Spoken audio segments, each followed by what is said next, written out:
Peyğəmbərimizin etdiyi dualardan biri bu duadır. Allahın Rəsulu belə dua edərdi.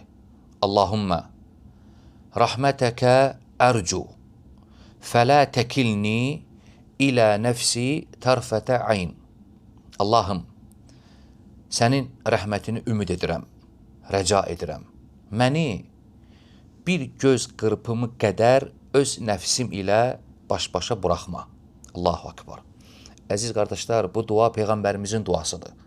Allaha yalvarır, dua edir ki, Allahım məni bir göz qırpımı qədər öz nəfsim ilə baş-başa buraxma.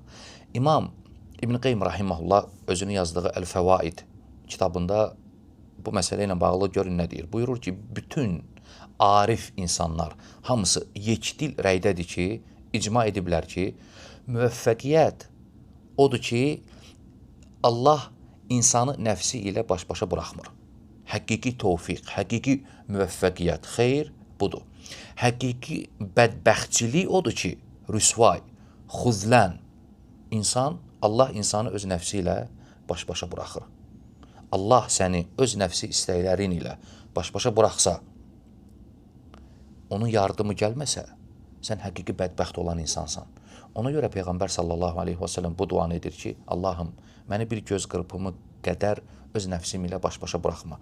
Yəni, müvəffəqiyyətin daim gəlsin, qoruyasan məni, hifz edəsən məni. Öz nəfsimlə baş-başa qalmayım.